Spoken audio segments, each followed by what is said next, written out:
கண்ணை மூடி திறக்கிறதுக்கு முன்னாடி எல்லா ஃபங்க்ஷனும் முடிஞ்சு போச்சுங்க. ஃபங்க்ஷன் பேரை சொல்லி பயங்கரமாக ஷாப்பிங்கு, ஃபுட்டு எல்லாம் சூப்பராக போயிட்டு இருந்துச்சு.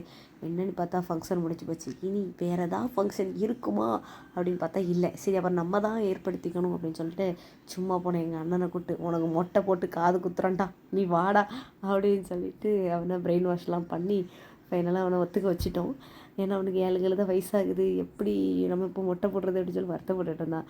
வா, உனக்கு தங்கச்சி ட்ரெஸ்ஸெல்லாம் எடுத்து தார, நீ போய் மொட்டை போட்டு காது குத்து அப்படின்னு சொல்லிட்டு நாங்கள் போய் அவனுக்கு ட்ரெஸ்ஸெல்லாம் எடுத்துகிட்டு அப்படியே பில்லாம் போட்டுட்டு இருந்தாங்க. அப்போ அவங்க சொன்னாங்க, எடுக்காத இது அப்படின்னு சொன்னாங்க. நான் தான் கேட்க மாட்டேன்ல, என்கிட்ட சொல்லி என்னத்துக்கு, எனக்கு விலாகு கூட கண்டென்ட் வேணும். ஸோ நான் வந்து விலாக் எடுத்தேன். அவங்களே கவர் பண்ணி என்ன எடுக்கிறத மாதிரி. ஸோ என்ன எடுத்தே ஆகணும்னு சொல்லிட்டு ஒரு வாக்கிங் கூட போட்டாச்சு. அப்புறம் வந்து அவங்க வந்து காஃபி, பப்ஸ் அதெல்லாம் வாங்க போனாங்க. ஃபைனலாக வாங்கிட்டு வந்தாங்க. காஃபி எல்லாம் வாங்கி வந்து நல்லா சாப்பிட்டாச்சு. அப்புறம் வந்து ஸ்வீட் கார்ன் சாப்பிட டைம் கொடுக்கல. ஸோ நான் பைக்கில் போக சாப்பிட்டுட்டே போனேன். நாங்கள் வந்து முந்தின நாள் தான் ட்ரெஸ் எடுக்க போனோம். இது வந்து அடுத்த நாள் கோயிலுக்கு கிளம்பிட்டு இருந்தோம்.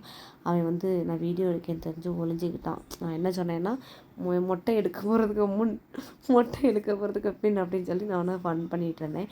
பட் அவன் வந்து மூஞ்சியை காட்டலை. மூஞ்சை திருப்பி காட்டினா போட்டி தூர அப்படிங்கிற மாதிரி திட்டி விட்டுட்டான். அதனால் அங்கே மண்டையெல்லாம் பிடிச்சி இழுத்து படாத பாடுபடுத்தி ஃபைனலாக அவனுக்கு மூஞ்சை நாங்கள் ரிவீல் பண்ணிட்டோம். பார்த்துக்கோங்க, இதான் எங்கள் அண்ணன் எரும மாடு.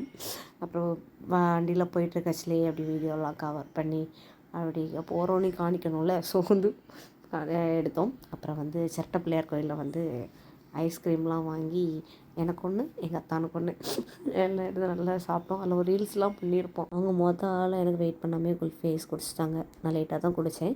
இது வந்து நம்ம பத்திரகாளி அம்மன் கோயில் ஒவ்வொருக்கி போகிற வழியில் இருக்குது.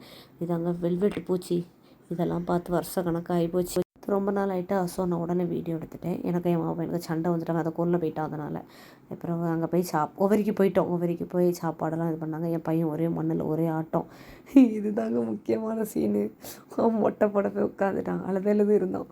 மொட்டை போட்டால் மீஸ் எடுக்கணுமா அப்படி இப்படின்னு சொல்லிட்டு அழுது உட்காந்து அவனுக்கு வந்து சிரிக்கவா அழவா ஒரு பாட்டு ஒன்றுனா சிரிக்கிறேன்னு சொல்லி ஒரு சிவாஜி பாட்டு அந்த மாதிரி வாய் வச்சு அவனுக்கு ரியாக்ஷனு கிடந்து எங்களுக்கு ஒரே சிரி.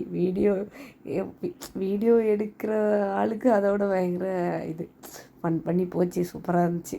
அவனுக்கு இந்த சீனுக்கு அப்புறம் அவனுக்கு ஃபேஸை பாருங்கள், சூப்பராக இருப்பான். அவன் ஒரே சோகம்தான். நம்ம பயங்கர என்ஜாய்மெண்ட்டு. பாருங்கள், அவன் எனக்கு மொட்டை போட எனக்கு ஒரே சிரிப்பு தாங்க முடியல. அப்படி முடியோடு சுற்றினவனுக்கு மண்டையில் இருக்க முடியாது, அவ்வளோத்தையும் வலிச்சு எடுத்தாச்சு. அப்புறம் மொட்டையெல்லாம் போட்டுட்டு அப்புறம் கடல்லாம் போய் குளிச்சுட்டு இல்லை, அவன் குளிக்க போனான். ரொம்ப நேரம் குளிச்சாங்காலே ரொம்ப நேரம் டைம் ஆகிடுச்சி. அப்புறம் குளிச்சுட்டு எடுத்துகிட்டு வந்தோன்னே குளிச்சுட்டு தான் போய் காது குத்த போனோம். நம்ம போய் காது குத்த முடியாது. ஸோ வந்து நாங்கள் குத்த போயாச்சு. இதுதான் மெயின் தீம். இதுதான் கம்மல். அவன் இந்த கம்மல் எடுக்கிறதுக்கு முன்னாடி அவன் எங்களை படுத்தின பாடு இருக்கே எவ்வளோ. ஃபைனலாக காதெல்லாம் குத்திட்டு நாங்கள் வந்து டீலாம் குடிக்க போனோம். நைட் ஆகிடுச்சி. நைட்டு எங்கள் அண்ணன் மொட்டை போடுறதுக்கு முன்னாடி என் பையன் எங்கள் அண்ணன்ட்ட பயங்கரமாக போனால் மொட்டை போடுறதுக்கப்புறம் போக மாட்டேன்னு ஒரே அழுவேன். கடைசியில் ஒரு வழி அவனை இது பண்ணி எடுத்து, இதுதான் அவன் மாமா அப்படின்னு சொல்லி அவனை இது பண்ணிவிட்டு ஃபைனலாக வீட்டுக்கு கிளம்பிட்டோம். பாய், see you in the next video. மறக்காமல் லைக் பண்ணுங்கள், ஷேர் பண்ணுங்கள், சப்ஸ்கிரைப் பண்ணுங்கள்.